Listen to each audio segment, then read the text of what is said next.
Всем привет, мои хорошие, мои любимые! Сегодня мы поговорим о влиянии матери или же другого значимого взрослого на формирование личности ребенка в парадигме теории привязанности.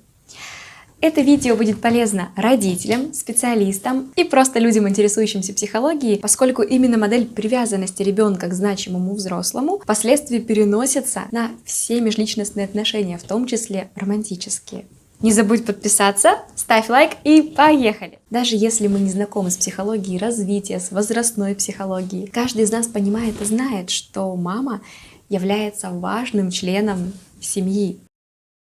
Даже если мы не знакомы с психологией, каждый из нас знает, что мама не только закрывает физиологические потребности ребенка, но и является островом безмятежности, полной безопасности для ребенка. Проводник в мир чувств и эмоций, переживаний будущей взрослой жизни и нынешней маленькой истории крохотного исследователя и экспериментатора. Но как это работает с точки зрения психики? Как может мое общение с мамой в младенчестве повлиять на построение мной отношений в дальнейшем, уже в дальнейшей взрослой жизни?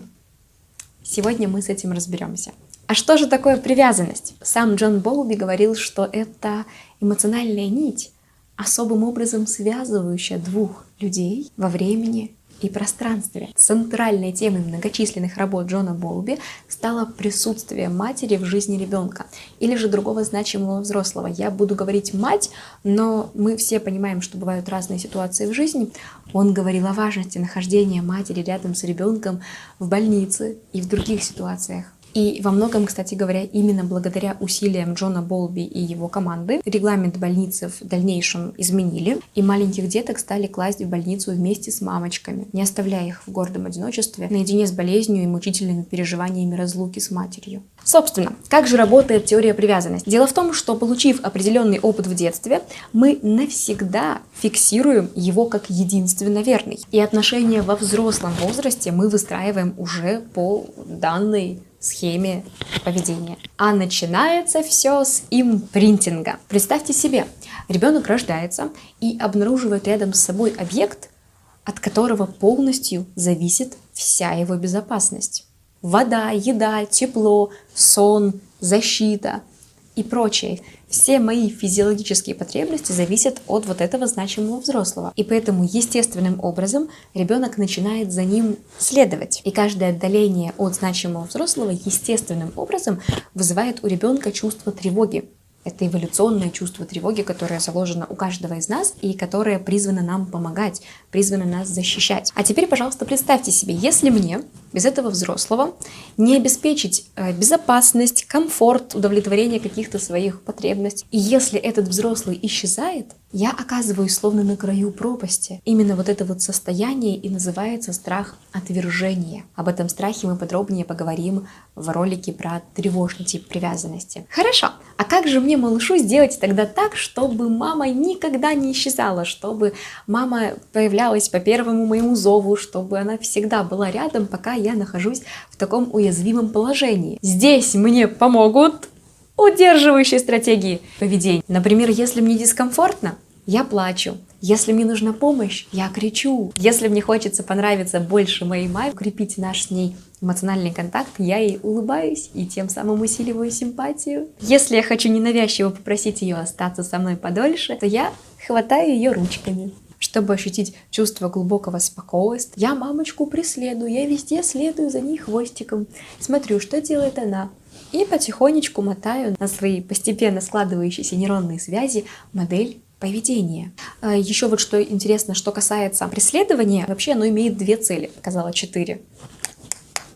Первое – это научиться сохранять безопасное расстояние, привязанность. Вторая же цель заключается в том, что мне нужно научиться отдаляться от мамы в пользу своих интересов, не боясь при этом потерять свою значимость для мамы. И эта тема уже более актуальна для деток постарше, например, после года, после 3 лет тем более и прочее. И делая так, я ощущаю безопасность и держу под контролем нашу с мамой привязанность, дистанцию. Во взрослом же возрасте эти модели поведения, хотя и претерпевают некоторые изменения естественным образом, но в целом они остаются. Но они будут проявляться уже как построение моих собственных отношений с моим ребенком, либо же романтических. Маш, ты что, серьезно? Как опыт взаимодействия меня, младенчика, с моей мамой может повлиять на мои романтические отношения? Дело в том, что пока мы маленькие и уязвимые, именно по модели этого первого взаимодействия со значимым взрослым, мы схватываем эту модель поведения и переносим ее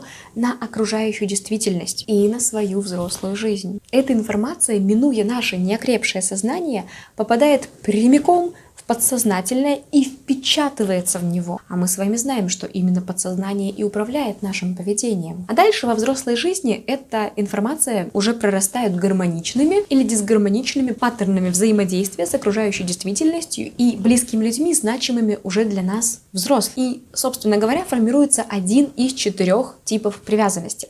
Изначально сам Джон Болби выделял 3 типа привязанности, но потом появилась Мэри Эйнсворт, кстати говоря, без которой мы бы и не узнали вообще про труды Джона Болби, потому что именно Мэри упорядочивала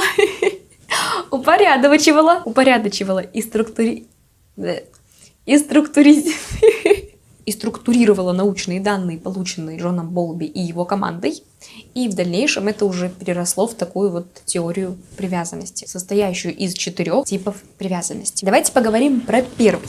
Вспомните, пожалуйста, про удерживающие стратегии поведения. Плач, крик, преследование, хватание, улыбка. Так вот, если в ответ на удерживающие стратегии поведения родители следовали рекомендациям Джона Болби, Мэри Эйнсворт, Карла Бриша в дальнейшем, и других специалистов этого направления психологии, а не Бенджамина Спарка, то ребенок понимал, что его слышат, он важен, и у него формируется базовое доверие к людям и к миру. И есть надежный фундамент для дальнейшего личностного развития. Это в теории привязанности мы называем надежный тип привязанности. Каждый тип привязанности подробнее рассмотрю в следующих видео, не пропускай. Ставь лайки, подписывайся и жми на колокольчик. Если же родители применяли вредные советы доктора Спока, игнорировали плач ребенка, кормили его только раз в 4 часа, чтобы он привыкал в своем маленьком возрасте, когда у него еще не сформировано критическое мышление и вообще ощущение времени, чтобы он понимал, что не надо тревожить родителей по ночам. В общем, всячески давали ему возможность самостоятельно успокоиться. Уже все-таки 6 месяцев ему,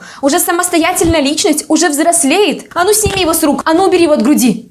Так, ты кормишь его каждые 4 часа. Ты что, хочешь, чтобы он вырос манипулятором? Что ты за мать такая? Вот я тебя воспитывала. Как говорил доктор Бенджамин Спок. На плач на твой не приходила. Кормила каждые 4 часа. Потом вообще от груди тебя отняла. Ты просила, умоляла, я тебе сказала, ну руки прочь. Уже взрослая самостоятельная женщина в 1-то год.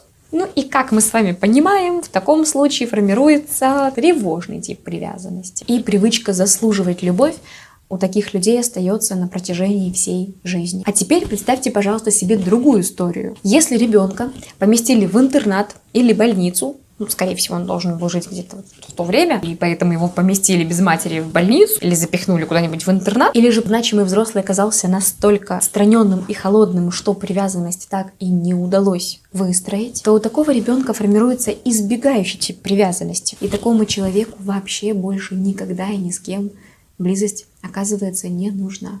Или нужна.